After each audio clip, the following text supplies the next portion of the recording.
به نام خداوند بخشنده مهربان. سلام مجدد خدمت شما عزیزان دلم. امیدوارم حالتون خوب باشه و از زندگی زیباتون هم لذت ببرید. بریم سراغ بحث زیبای مسیر موفقیت در امر زیبای معامله گری.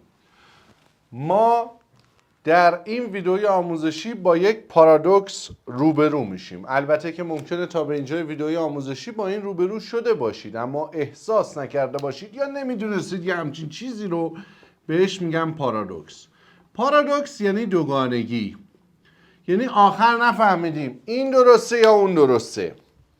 افرادی که درونگرا هستند عمدتاً افرادی هستن که گرایش دارن به بازارهای مالی، مثل بورس، مثل فارکس، مثل کریپتو. توی سایر بازارهایی که معامله به صورت فیزیکی صورت میگیره بیشتر افراد برونگرا هستن و آدمهای موفقی هستن. افراد برونگرا با اینکه با کسی در ارتباط نیستن و صرفا یه لپتاپ و اینترنت و کسی رو نمیبینن یه مقدار خسته میشن بعد از این مدت. حالشون خیلی ردیف نیست. ولی درونگراها احساس خیلی بهتری دارن. اینه که اینها معمولا میان تو بازار خودرو و مسکن، زمین و اینا میان تو بازارهای مالی، بورس، فارکس، کریپتو. اما برای موفقیت تو بحث معامله گری شما بایستی ارتباط بسیار خوبی با خودتون داشته باشید. یعنی احساساتتون رو درک بکنید، یعنی به حال خودتون توجه بکنید. خیلی مهمه. درونگراها تو بازارهای مالی معمولا موفق ترن اما اینجا میخورن به پارادوکس. فکر میکنن هرچی بی احساس تر باشن به نفعشونه. کاملا هم درسته. برای معامله گری باید آدم بی احساسی باشیم، اما همه چیز چیه؟ یک فرایند، یک رونده. توی روند، توی سلسله مراتب، توی سلسله مرحله زندگی و موفقیت معامله گری، ابتدای امر خیلی بایستی به احساسات توجه بکنید تا به یه چیزی برسی. اون چیز در انتهای این مسیره، بهش میگن سیستم معاملاتی، که ما هنوز به این نرسیدیم. برای اینکه شما متوجه بشی میزان پولی که داری، سوالی که تو ویدیو عرض کردم، به میزان ظرفیت ما، دانش ما، توانایی ما کافیه، کمتره یا زیادتره، خیلی باید به احساساتتون توجه کنید. خیلی باید درک درستی از احساساتتون داشته باشید. اگر میبینید که شما دارید استرس میگیرید، یعنی هنوز ظرفیت ایجاد نشده، مبلغ سرمایه گذاریه یعنی درست نیست، یعنی هنوز مایندست درست نیست، یعنی هنوز نمیتونید که اون مرحله اولیه شناخت رو به صورت درست انجام بدید. استرس در انجام یک کاری تا به انسان دست میده عملکردش رو میاره پایین. احساس استرس باید شناخته بشه. منشأش چیه؟ چرا استرس گرفتی؟ آقا $100 دیگه، فوق 6 میلیون تومان دارم نابود میکنن. 6 میلیون تومنه دیگه. تو بورس فوقش اینه که همش صفر میشه. 12 تا 500 هزار تومان خریدم، فوقش اینه که صفر میشه. اگر با 6 میلیون هم استرس دارم باید بیام با 3 میلیون معامله کنم. با 3 میلیون هم استرس دارم با 1 میلیون معامله کنم. اگر با 1 میلیون هم مشکل دارم باید قرص بخورم. مبلغی رو بایستی سرمایه گذاری بکنید که شناخت و آگاهیتون زیاد بشه. وقتی این رو رعایت بکنید، پول کم بذارید، کمتر از پول همیشه باید کمتر از ظرفیتتون باشه. یه توصیه خدمت عزیزان کردم در دوره مسیر سوساس. گفتم آقا اگر شما مغازه هستی، یه مغازه‌دار کاسبی هستی، شما ظرفیتت باید اندازه 5 تا مغازه باشه، ولی یه دونه مغازه مدیریت میکنی، نو پرابلم، ایتس اوکی. شما اگر 10 میلیارد تومان سبد سهام داری، باید ظرفیتت 50 میلیارد تومان سبد سهام باشه، ولی اگه 10 میلیارد داری زندگی میکنی، عالیه. همیشه ظرفیت، تواناییت، مهارتت باید بالاتر از میزانه مبلغ سرمایه گذاریت، مخصوصا تو بازارهای مالی باشه که شما اصلا و ابدا استرس نگیرید. هر کسی عزیزان یه ظرف مالی داره. برگردیم پاسخ رو تو طبیعت پیدا کنیم. هر گلی یه چی داره، یه گلدونی داره. دقیقاً خودتون رو فرض بکنید مشابه یه گلی هستید که تو گلدون معامله گری میخواید موفق بشید. ابتدا گلدونمون چیه؟ کوچیکه، یه مقدار خاک میخواد تا بتونه این گل بایسته تو اون گلدون. اون میشه حداقل اطلاعات شما تو ورود به این بازار. برای اینکه این گل شما بزرگ بشه و نیازمند این بشه که به گلدون بزرگتری برسه و ظرفیتش بزرگتر بشه، حتما چی نیاز داره؟ خاک بیشتر نیاز داره. اما قبل از خاک بیشتر ابتدا تو اون ظرفش باید به سقف رشدش برسه. هر گلی تو گلدون تا یه میزان رشد میکنه، بعد دیگه رشد نمیکنه. اگر زودتر از اون گلدون رو عوض بکنید، رشدش تا این مدتی متوقف میشه. اگر زودتر از زمان موعد مبلغ سرمایه گذاریتون رو تو بازارهای مالی زیاد بکنید، رشدتون متوقف میشه. یعنی اگر شما با 10 میلیون وارد شدی، شناخت داری حاصل میکنی، سریع داری میکنی 100 میلیون، ظرفیت به 100 میلیون نرسیدی، رشدت متوقفه. برای اینکه گلدون بخواد بزرگ بشه، گل باید تا جایی که تو این گلدون هست بزرگ بشه، زمان گلدون بزرگ شدنش برسه. گلدون بزرگتر خاک بیشتر میخواد. اگر خاک بیشتر نشه، گله تو گلدون بزرگتر وا نمیسته، کج میشه، میافته. این توازن بین پول و ظرفیت مهمترین مهارتیه که یک معامله‌گر بایستی ایجاد بکنه. این رو از طریق توجه به احساساتش بایستی متوجه بشه. یکی از مهمترین احساساتی که باید گیج، این پشت آمپر ماشینه، خیلی براش مهم باشه، استرسه. نه تنها معامله‌گر، دوباره میایم میبینیم که روانشناسی معاملات قسمتی از زندگیه. تو تمام چیزهای زندگی هم صادقه. شما برای تصمیم به خرید ماشین هم نباید استرس داشته باشی، خونه هم نباید استرس داشته باشی، زمین هم نباید استرس داشته باشی. برای به سلامتی شراکت کردن شروع کسب و کار هم نباید استرس داشته باشی. برای ازدواجت هم نباید استرس، برای همه کارهای زندگیت نباید این احساس رو داشته باشی. آقای خسروانی، من به عنوان یک انسان مگه میتونم یک احساس رو نداشته باشم؟ استرس بنا به هر دلیلی یک منشأی داره و در وجود من به وجود میاد. اینجا باید روانشناسی با هم صحبت کنیم دیگه. آیا من میتونم گونه‌ای زندگی بکنم که کلاً استرس نداشته باشم؟ خیر. شما یک انسانید. اصلا احساس استرس، احساس ترس، احساس عصبانیت، خشم، اینا همه احساساتی هستن که به ذات انسان بودن در وجود ما نهادینه شدن که چی بشه؟ بقا رو تضمین کنه. اگر استرس میگیرم، اگر میترسم، اگر عصبی میشم، اگر خشمگین میشم، یعنی یک چیزی، یک عامل خارجی، یک اتفاقی، یک رویدادی، یک صحبتی، یک حرفی تهدید بقای منه. یعنی یک سری چیزها رو من در ذهنم به عنوان باور، به عنوان حقیقت مطلق پذیرفتم و وقتی خلاف اونا اتفاق میفته استرس میگیرم، نگران میشم، عصبی میشم، خشمگین میشم و سایر احساسات.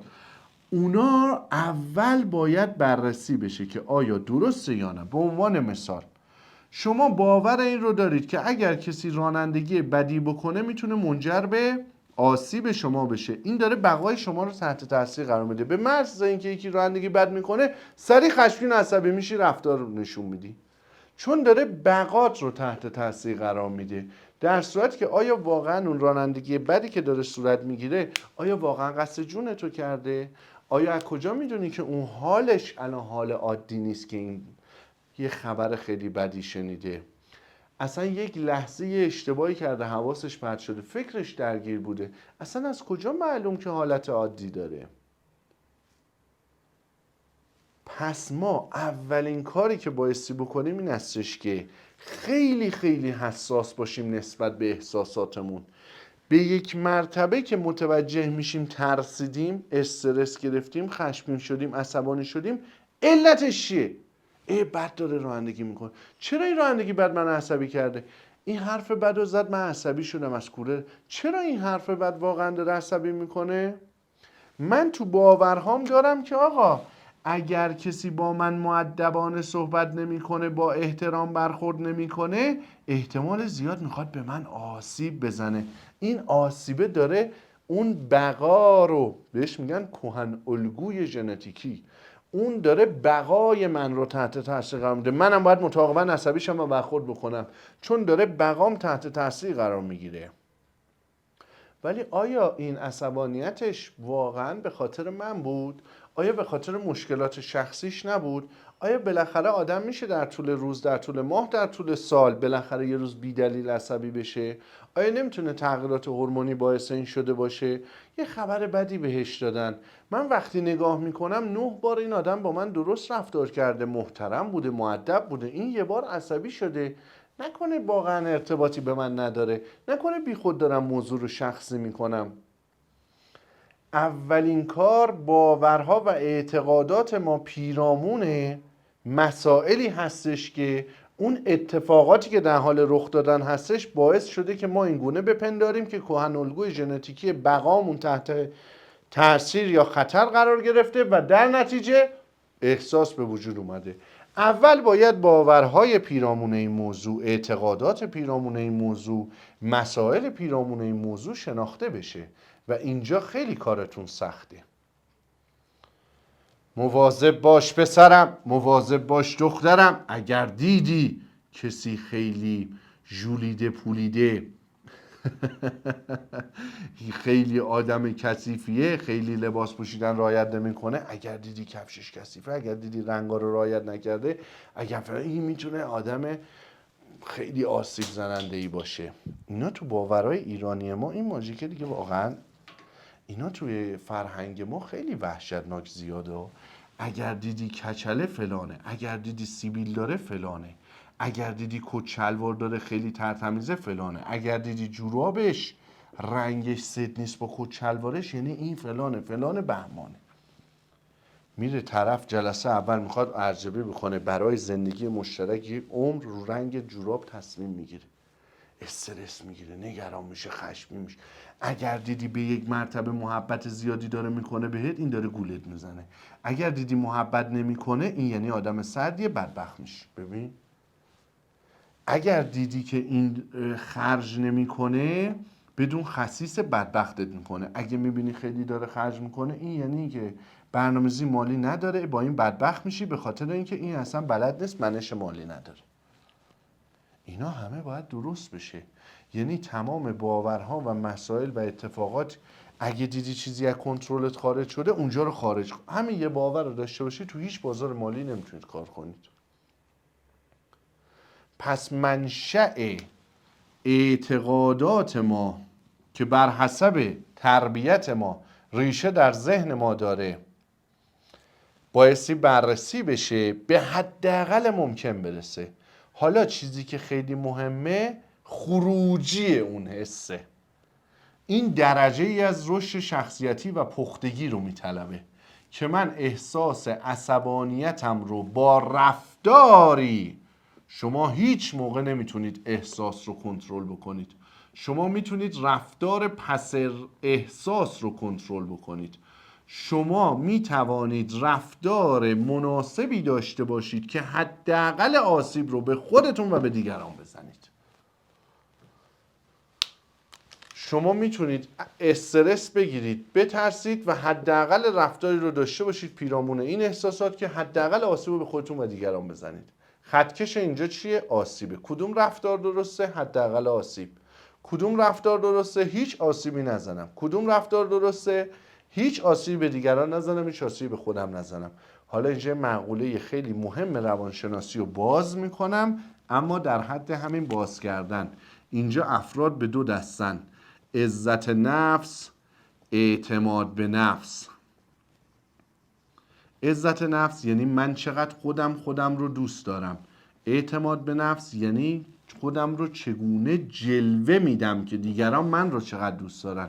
حالا اگر عزت نفس سولاخه، این خودش بحثای آموزشی ادامه مطالب آموزشی ماسا، یعنی خودش رو دوست نداره، حالا احساساتش رو داره دقت میکنه، میخواد اصلاح بکنه، روانشناسی معاملاتیش رو بازارهای مالی خوب بشه، استرس گرفته، ترس شده، عصبانی شده، فقط داره به خودش آسیب میزنه، به دیگران هیچ آسیبی نمیزنه. چرا؟ چون درونگراست. راجع به عزت نفس صحبت میکنیم، یکی از ستونهای موفقیتتون تو بحث روانشناسی معاملاته. راجع به اعتماد به نفس صحبت میکنیم، یکی از ستونهای موفقیتتون تو بحث روانشناسی معاملاته. اما اینجا بحث ما احساساته. من اگر شاد میشم به یک مرتبه رفتار عجیبی نشون میدم. من احساس شادیم رو نمیتونم کنترل بکنم، رفتاری که بر حسب این احساس از من بروز میزنه رو باید کنترل بکنم. و به شما بگم تمام این احساسات و رفتارهای پیرامونش بایستی کنترل، اصلاح و درست بشه. بر چه اساس شاد میشی؟ اگر هر روز چیز جدیدی به دست بیاوری باید خوشحال شوی. این یک موفقیت است. 1 2 3 4 هر روز میره خرید میکنه، احساس شادی داره، میگه من خرید میکنم حالم خوبه. این سرچشمه از یه اعتقاد، یه باور، یه چیزی در ذهنشه، در گذشته براش درست کردن، احساس شادی بهش دست میده. شما باید به شدت به احساساتتون توجه بکنید تو امر معامله گری. اگر دیدی که تریدی داری میکنی رو اینسترومنتی هستش که نوساناتش زیاده و این نوسانات احساساتی رو داره برات به وجود میاره، باید اول منشأش رو پیدا کنی. چرا من از طلا دارم میترسم؟ چرا نوسان زیاد اذیتم میکنه؟ بعضیا نوسان کم رو دوست دارن. نوسان کم توی بورس مثلا پست بانکه، مثلا ارفعه، مثلا شرانوله. نوسان کم در بازار کریپتو مثل بیت کوینه، آلت کوینه، اونا نوسان زیاد دارن میدن، شت کوینه، نوسان زیاد میدن. تو بازار فارکس گلد نوسان زیادی داره میده. مثلا شاخصهای سهام وال استریت، داو جونز، نزدک، S&P 500 نوسانش کمتره. بعضیا دوست دارن نوسان زیاد رو، بعضیا دوست دارن نوسان کم رو. حالا داره زمین بازیش رو درست میکنه بر حسب شناختی که پیدا کرده، اما ملاک زمین بازی چیه؟ احساساتشه. این کاملا غلطه. احساسات شما زمین بازیتون رو معلوم نمیکنه، چون ممکنه احساس شما از پس زمینه ذهنی به وجود بیاد که لزوما درست نباشه. پس زمینه باید احساس بشه. احساس به حداقل میرسه رفتار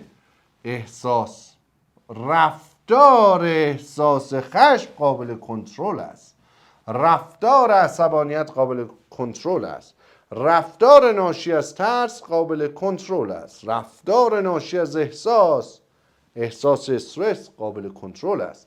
احساس استرس، ترس، عصبانیت، خشم، شادی، غم، اندوه قابل کنترل نیست، چون ما انسانیم. زمین بازی شما بر حسب احساسات شما شکل نمیگیره. احساسات شما خط به شما میده، نخ به شما میده. به درون خودتون رجوع بکنید، اصلاح بکنید، بهترش بکنید. و این یک فراینده، این یک مسیره و این یک شبه حاصل نمیشه. احساس ترس به همه دست داده. چرا؟ برآوردی که کرده، برآوردی که انجام داده محقق نشده، برعکسش صورت گرفته. پیش بینی میکرده شاخص کل بشه 3 میلیون، باز 2 میلیونه.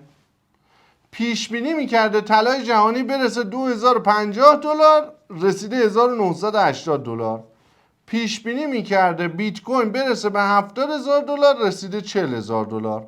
زمانی که برآوردها، انتظارات و اون شناخت ما نسبت به سیستم معاملاتیمون یک اینسترومنت رو انتخاب میکنه و روش ترید میکنه و واقعیت محقق نمیشه، ترس به وجود میاد. نکنه دانشم کمه، نکنه دارم اشتباه میکنم، نکنه اشتباه یاد گرفتم. در صورتی که خیلی وقتا این اتفاق تو بازارها میفته و هیچ ارتباطی هم به دانش شما نداره و اتفاقا که برآوردت هم درست بوده، یه معقوله بسیار بسیار بسیار ریز و مهم رو اینجا در نظر نمیگیری. اونم چیه؟ زمانه. زمان اتفاق هیچ رویدادی رو هیچ کسی نمیتونه پیش بینی بکنه. فقط میتونه سناریو پیش بینی کنه. هیچ کسی در خصوص آینده هیچ چیزی نمیتونه بگه. فقط میتونه پیش بینی بکنه. تمام کتاب هایی که مثلا جورج در سال 1984 کتاب اورول، کتاب بسیار قشنگیه. قلعه حیوانات کتاب بسیار قشنگیه، اما نمیتونه بگه دقیق در مثلا 2 ژانویه فلان بهمان سال فلان سال این میشه. سالو میگه، نشد سال بعدو میگه میشه. پیش بینی ها هرچی بازه زمانیش بازتر باشه احتمال محقق شدنش بیشتره. پس اولین چیزی که به عنوان یه معامله‌گر بایستی در نظر بگیرید این هستش که اصلا و ابدا در پی پیش بینی زمان نباشید. حدس و گمان بزنید، سناریو در نظر بگیرید، ولی بدونید که نمیتونید پیش بینی کنید و زمان شرایط بازار هیچ ارتباطی با عدم شناخت شما نسبت به اون بازار نداره و اون عدم انطباق زمان انتظارات یا برآوردهای ارزشی و قیمتیتون نباید منجر به احساساتی بشه که رفتار شما غیر قابل کنترل باشه و تصمیمات عجیب غریب بگیرید و به خودتون ضرر بزنید. شما انقدر باید نسبت به احساساتتون اشراف داشته باشی، شناخت داشته باشی، حس که به دست میده بدونی منشأش کجاست. چرا عصبیم؟ چرا ناراحتم؟ چرا خشمگینم؟ بعضی از عزیزان به خاطر تربیتشونه، پدر عصبی بوده، مادر عصبی بوده، خواهر عصبی بوده، اتفاقات گذشته، تجارب تلخ زندگی صورت گرفته، رفتار دیگران رو تو اون شرایط دیده، مشابه همون الگو گرفته یا عیناً مثال اون شده، به قول افلاطون مثل، یا اینکه دقیقاً فرافکنی کرده عکس اون شده. و یکی از کارهایی که یک انسان در طول زندگیش نه صرفا موفقیت در بازارهای مالی بلکه به خاطر موفقیت تو زندگیش باید انجام بده چیه؟ منشأ احساسات، منشأ افکار، منشأ باورها، باز تکرار داریم میکنیم اینا رو، منشأ انتظارات، منشأ خوشحالی ها، منشأ غم ها، منشأ این که من از چی بدم میاد، از چی خوشم میاد، چرا خوشم میاد، چرا بدم میاد. همه اینا رو بهتون کمک میکنم یعنی همه اینا رو برای من بفرستید، بگید آقای خسروانی ما از این خوشمون میاد، از این بدمون میاد، به نظرمون هم اینه، علتش هم اینه، تو گذشته این اتفاق افتاده. و اینو بدونید مرحله تغییر چی بود؟ اول شناخت، بعد منشأ کجا بوده، بعد خودباوری، بهش میگن چی؟ بالغ، بلوغ، اون وسط شخصیت فروید.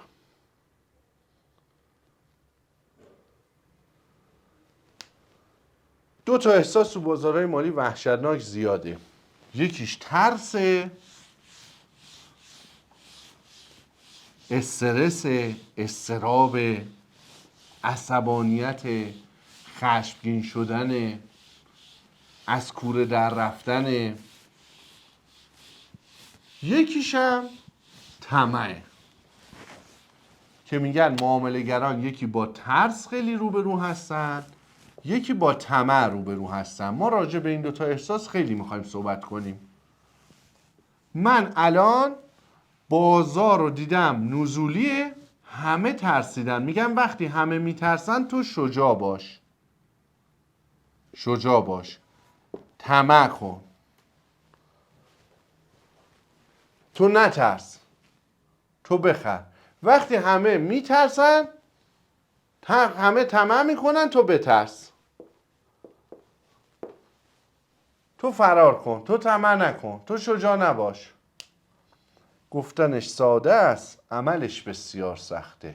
چون در عمل لاب لاب لاب لاب لاب. من اینجا که همه دارن میترسن، منم خب دارم میترسم، اما رفتار من در پس این ترس خریده، ولی رفتار دیگران در پس این ترس فروشه. چرا؟ چون اونا دوره روانشناسی مالی آقای خسروانی رو شرکت نکرده که بیاد ببینه منشأ این ترس بر حسب چیست. شاید واقعا بیخود داره میترسه. و به شما اینم بگم اونجا که عرض کردم تو ویدیوی قبلی ایمان به پروردگار مهربان، ایمان به خود میاره، ایمان به سیستم معاملاتی خود میاره. و شما این یک کلید موفقیت توی بازارهای مالیه، مثلا تو زندگیه. ته همه این صحبت ها و همه این کلاس ها و همه این جلسات و همه این روانشناسی ها و اینا اینه: ایمان به پروردگار، ایمان به خودم، ایمان به سیستم معاملاتیم و ایمان به کاری که دارم میکنم. این ته همه ایناست که داریم صحبت میکنیم. من اگر آدم ترسویی باشم، چه موقع میگن ترسوی؟ وقتی علل مختلف زیادی باعث ترسش میشه، وقتی احساس ترس رو زیاد در وجودش احساس میکنه. محاله بتونه تو بازارهای مالی موفق بشه. اگر آدم طمعکاری باشم، زیادی شجاع باشم، مرز حماقت و شجاعت موی بسیار بسیار باریکی است. اونی که شجاعه با اونی که حماقت میکنه، این نادان، این داناست. این از دانایی زیادش یه کاری میکنه همه میترسن، این از نادونیش یه کاری میکنه همه میترسن. اون دانایی زیادش برمیگرده به اون سیستم معاملاتی که ایمان داره به خودش، به پروردگارش. عزیزان دلم، منشأ احساساتتون رو بایستی در بیارید، پیدا بکنید و رفتار پسآینده اون رو بتونید انتخاب بکنید. شما به عنوان یک ربات نباید زندگی بکنید. همه میترسن. این که در قبال ترس میخره یا میفروشه، این انتخاب شماست. همه میترسن. این که در قبال ترس ترمز میکنه یا بیشتر گاز میده، این انتخاب شماست. این تو پیچه ها، ترسیده رفته تو پیچ، داره ماشین سر میخوره، حالت عادی چیه؟ میترسه پاشو میذاره رو گاز، قشنگ چپ میکنه. این برعکس بیشتر گاز میده، قشنگ از تو پیچ میاد بیرون. همه میترسن. همه میترسن. سرعت رو کم میکنن، لذت رو کم میکنن و از خیرش میگذرن. سرعت رو زیاد میکنه، لذت رو زیاد میکنه و بهش میرسه. همه میترسن، تغییر نمیکنن. نمیترسه، تغییر میکنه. دیدی بهت گفتم به شدت وحشتناکه. اگر عزت نفس وابسته به نظر دیگران باشه، وحشتناکه.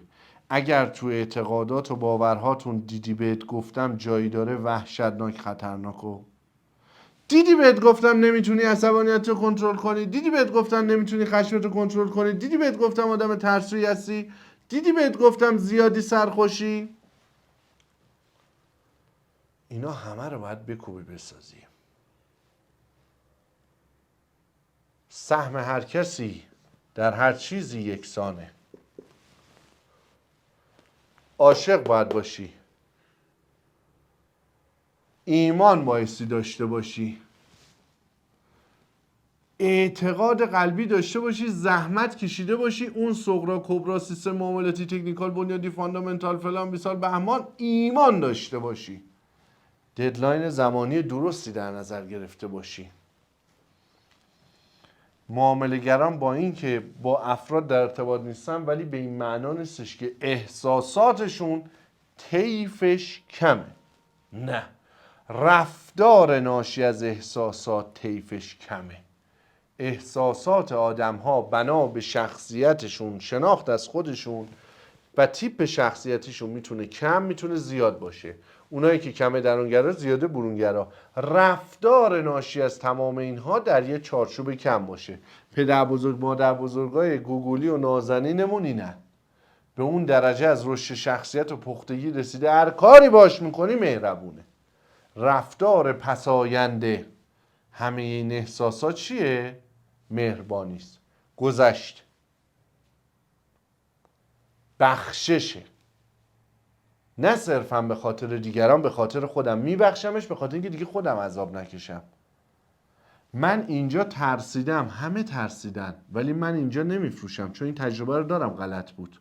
این دفعه میخرم و از پس این احساس برمیام، نه به خاطر سود کردنم، به خاطر بزرگ شدنم. برای تغییر باید دلایل خواسته‌ای که دارید رو بدونید. یکیش خواستن به تغییره، خواستن به بزرگ شدنه، خواستن به رشد کردنه. باید بلد باشی که چی رو بخوای، باید بدونی که چی رو بخوای. پس اگر میخواید نسبت به ترس معاملاتیتون، طمع معاملاتیتون، عصبانیتتون غلبه بکنید، یک، دقت بکنید به پولی که وارد اون قضیه کردید. دو، دقت بکنید احساس، منشأش، سرچشمش، پیدایشش از کجاست، از کیه، از چیه. تو تمام شرایط زندگیتون این رو بسنجید و اصلاح بکنید. رفتی با همسرت، با دوستت، با رفیقت، شب میخوای بری یه رستوران. 2 تا رستوران وجود دارن. یه رستوران شلوغه، یه رستوران خلوته. عقل چی میگه؟ میگه رستورانی که همه رفتن و خودت رفتی قبلا، میدونی غذاش خوبه، اینم غذاش خوبه، ولی همین جواب کارتو میده. میدونی غذاش خوبه، میدونی حوزه بازی دینه، بیکاری بری تو صف وایسی، خب برو اینجا غذا تو بخور، حال شو ببر دیگه. اگه این که خلوته به خاطر غذای بدشه، دیوانه ای داری میری، خب بری اینجا دیگه. این که من میترسم خلاف دیگران باشم، بحث چیه؟ عزت نفس. میریم بازش میکنیم. اینا رو باز میکنم دوباره، اینم باز میکنم دوباره. تاییدیه دیگران، رفتار گله‌ای، اینا همه سوگیری‌های رفتاری و اخلاقی دیگه. تو همه چی صادقه، تو زندگی صادقه که تو معامله گری هم صادقه. میخوای بری یه کافه انتخاب کنی بشینی، میخوای بری کفش انتخاب کنی، میخوای لباس انتخاب کنی، میخوای هر خریدی که میخوای. مثلا یکی از چیزایی که تو همه سایت‌های اینترنتی، خرید اینترنتی هست چیه؟ پرفروش‌ترین ها. یکی از چیزایی که افراد تو بازارهای ایران، مخصوصا تو بازار خودرو میخرن چیه؟ هیوندای کره‌ای. چرا؟ رند بازاره. سانتافه میخره، اپتیموم. چرا خریدی؟ رند بازار. هیچ. آخه ترسیدم بگیرم مورد انتقاد قرار واقع بشم. این خیلی تو همه جا ملموسه. و جالب به شما بگم، عمدتاً میگه اکثر آدم ها نمیدانن، اکثر آدم ها اشتباه میکنن. عمدتاً هم اشتباه اینا. یعنی عمدتاً چیزایی که خیلی باب میشه و همه هم استفاده میکنن و همه همون کارو میکنن، عمدتاً هم اشتباهه. مثلا میاد تو بازار بورس میگه بابا همه میگن دیوانگی، این چه کاری تو رفتی کردی؟ بابا همه میگن کلاهبرداری، این چه کاری تو رفتی کردی؟ بابا همه میگن اینا یه روز پا میشی میبینی نیست، این چه کاری ورشی کردی؟ اکثرا نمیدانن. بنابراین خیلی باید دانا باشید، خیلی باید باهوش باشید، خیلی باید خودتون رو بشناسید و هر چی بیشتر خودتون رو بشناسید موفق ترید. اینجای ویدیوها رو الکی ادامه ندید. کتاب هایی که بهتون توصیه شد، مخصوصا وضعیت آخر، مخصوصا ماندن در وضعیت آخر، مخصوصا تحلیل رفتار متقابل، مخصوصا تئوری بازی ها، مخصوصا فروید چه گفت، مخصوصا کلاس های تی ای یا در باب تی ای بخونید، بعد ادامه بدید. اگر مورد حاد و وحشتناکی دارید، آمپولیش رو بزنید، قرصش یا تراپی برید. ولی من اعتقاد دارم که انسان تواناست و خودش بخواد میتونه. بنابراین تو این ویدیو به این بایستی دقت بکنید از این ثانیه به بعد هر احساسی تو زندگی تو هر لحظه به دست آوردی از کجا به دست اومد؟ چرا من خوشحالم؟ پس آقای خسروانی یه چیزو هی داره تکرار میکنه، کلید واژه رو به من نگفته. اون کلید واژه چیه؟ در وسط زندگیت یه علامت سوال ایجاد میکنی به نام چرا. اولش هم ممکنه هی همه بهت بگن بابا دیوانه شدی میگی چرا، اما بپرسید و نترسید. چرا من خوشحالم؟ چرا از این خوشم میاد؟ چرا این دوره آموزشی شرکت کردم؟ چرا میخوام برم تو بازار بورس؟ چرا همه دارن میترسن؟ چرا همه دارن خوشحالی میکنن؟ چرا همه ناراحتن؟ چرا همه عصبیان؟ چرا همه خوشحالن؟ چرا؟ به دیگران خیلی نه، توجه به خودت. بیشتر دنبال خودتی، دنبال دیگران نیستی، یا دنبال فضولی کردن نیستی، دنبال خودتی. یه دونش به سمت دیگرانه، 3 تاش به سمت خودته. اینم که برای شلیک. توجه به خودته. دنبال این هستی که شما از کجا خوشحالی؟ شما برای چی اینو دوست داری؟ چرا من این شغل رو دوست دارم؟ چرا من این کار رو دوست دارم؟ چرا من این آدم رو دوست دارم؟ چرا من از این جا خوشم میاد؟ چرا تو طبیعت میرم آرامش دارم؟ چرا این ورزش رو میکنم حالم بهتره؟ چرا این کار رو انجام میدم بهتره؟ چرا علاقه به بازارهای مالی دارم؟ آیا از انسان ها خسته نشدم؟ آیا از وضعیت شغلیم خسته نشدم دارم میرم فرارگاه؟ اصلا نمیدونه چیه، فقط میگه علاقه دارم. میگم تجربه شو داری، شناخت داری، فقط عاشقشم. آیا من عجول بودن رو، عجله کردن رو به عنوان یک رفتاری که در پس احساساتم وجود داره اتخاذ نمی کنم؟ آیا من بدون فکر بیشتر رفتار نمی کنم؟ آیا من وابسته به احساساتم نیست رفتارم؟ یعنی بین احساس و رفتار هیچ چیزی نیست، یه سیم طرف است. این ربات حس میکنه، عصبانی، پرخاشگری. این رابطه وسطش تعقل، تأمل نیست، تغییر نیست، بزرگ فکر کردن نیست. این نباید عوض بشه. این زندگیشو باید با عصبانیت شروع کنه. عصبانی میگه آقا ما ذاتا هممون ژنتیکی عصبیم، سمتمون نیا بابا جان. خب این زندگیشو نسوخته. این با احساس عصبانیت میتونه تو بازارهای مالی دووم بیاره. این با فرافکنی که مشکلات رو تقصیر دیگران انداختن که تو باعث ترس منی، تو باعث عصبانیت منی، تو باعث تنهایی منی، تو باعث ناراحتی منی، با مسئولیت به گردن دیگران جلوی رشد شخصیتیش رو نگرفته.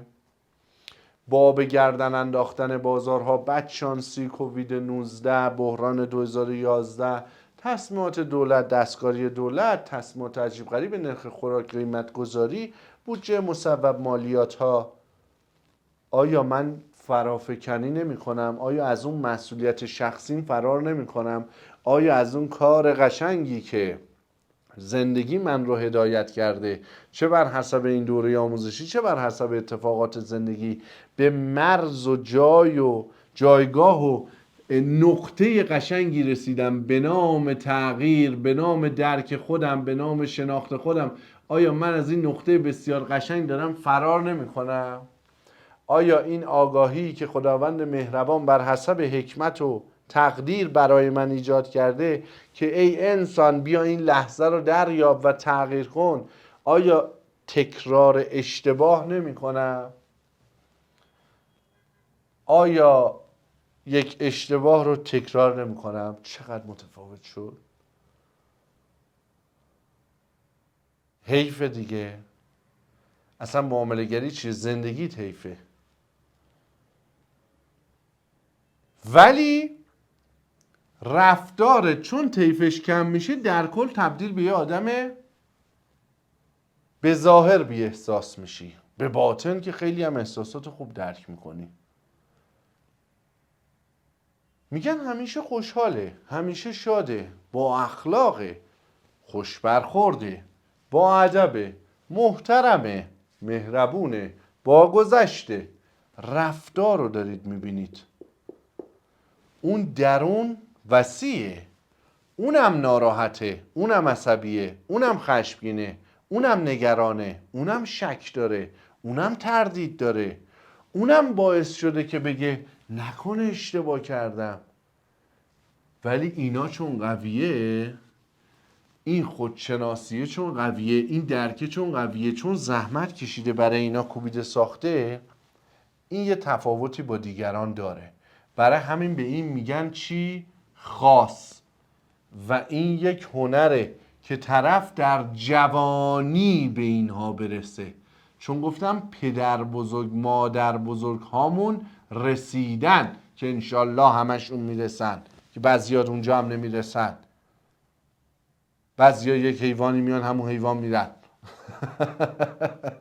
داری عصبی میشی یا هرچی بیشتر بفهمی بیشتر عذاب میکشی. باور غلطی یا هرچی بیشتر بدونی بیشتر مشکل ایجاد میشه. باور غلطی یا اینا همه برای معامله گری وحشتناکه ها. اینا همه باورای دیوانه بازیه ها. اینا اعتقادات و احساسات عجیب غریبی برات ایجاد میکنه. و این رو به شما بگم، باز تکرار میکنم، باز تأکید میکنم، از احساساتت بیا بیرون.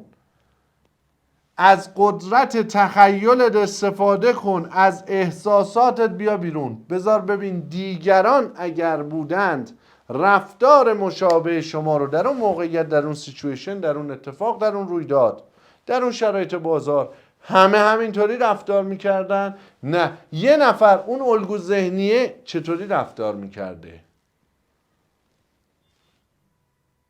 اون یه دونه که تو ذهن من ایدئال ترین انسان ممکنه، اون چیکار میکرده؟ اون برای من مهمه، هیچ کسی دیگری مهم نیست. چون برای ساختن اون الگوی ذهنیم خیلی فکر کردم. پس من از شما در این دوره تغییر خود نمیخوام، ساختن یک خود خوب میخوام. من از شما نمیخوام اینا رو یک شبه درست کنید، یک شبه اصلاح کنید، یک شبه تغییر بکنید. من از شما میخوام شما به من یه الگو بدید که اون این باورا، این احساسات، در مقابل این احساسات، در مقابل این ترسا و تجربیات معامله‌گریتون رو بگید خودتون چی کار کردید، الگوتون چی کار میکنه. اصلا از شما من تغییر نمیخوام، بهبود نمیخوام، پیشرفتم نمیخوام، خواستم هم درسته، الگو میخوام. من دارم ذهنتون رو گول میزنم، اینو بدونید.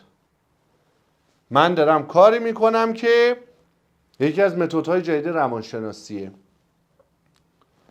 بدونید که دارم درمانتون میکنم. قرصاتون رو منظم بخورید. تجاربتون رو برای من بفرستید، چه در باب زندگی چه در باب معامله گری. منشأش رو پیدا بکنید، به من نگید نمیدونم. بشینید فکر کنید، بدونید، دانسته رو بفرستید. این احساس بر حسب این باور، بر حسب این فکر، توسط این شخص این اتفاق در من به وجود اومده، مشابهش که رخ میده همون احساس و همون رفتار و من تبدیل به ربات شدم. و نه تنها اون احساس من رو کنترل کرده، بلکه به تبع اون شخص، اون واقعه، این احساس وسعتش نسبت به سایر احساسات منم بیشتر شده و بیشتر زندگیم تحت تاثیر این داره قرار میگیره. و اینجا توجه به خودتون، خلوت کردن و نوشتن به شدت کمک میکنه. ولی از همه اینا مهمتر داشتن یک دوست، داشتن یک فرد دلسوز، داشتن کسی که شما رو میداند، میشناسد، دوستتون دارد، راهنمایی گرفتن از اون خیلی کمکتون میکنه. از همه اینا بیشتر زبان بدن خودتون به شما کمک میکنه. شما نه تنها بایستی به بدنتون، به رفتارتون، به عضلات صورتتون، به چشمتون، به نگاهتون به بوی بدنتون، اونایی که زری پوششون بالاست اینا رو همه رو متوجه میشن، از بوی بدن افراد میفهمن افکارش چیه. توجه بکنید به حالتون، به جسمتون، اینا همه کمکتون میکنه. این آدما کمکتون میکنن. این خلوت کردنه، نوشتنه کمکتون میکنه. این فکر کردنه، گذشته رو بررسی کردنه کمکتون میکنه. تخیله کمکتون میکنه. وقتی اینجا بیاید اقراق بکنید تو اون اتفاق، تو اون حالت، اون احساسه میزنه بیرون. بعد اقراق بکنید تو تخیلت، منشأش هم میزنه بیرون. با قدرت تخیل از سر عالم توان گذشت. براتون بهترینا رو آرزو میکنم. امیدوارم همیشه بهترین رفتار رو از بدترین احساستون در سخت‌ترین شرایط زندگیتون نشون بدید و به همه ثابت کنید که رو خودتون کار کردید و به خودتون ثابت کنید که تغییر کردید، بزرگ شدید، پخته شدید و موفق شدید. بازار مالی که سهله، تو زندگی موفق شدید. برادر کوچک دارید، همه جور روش حساب بکنید. خدا یار یاورتون باشه. بریم کم کم تخصصی تر بپردازیم. اما چند تا موضوع مهم دارم که میخوام بهش بپردازم که الان اینجا نیست اما تو ذهن من هست. عزیزمید،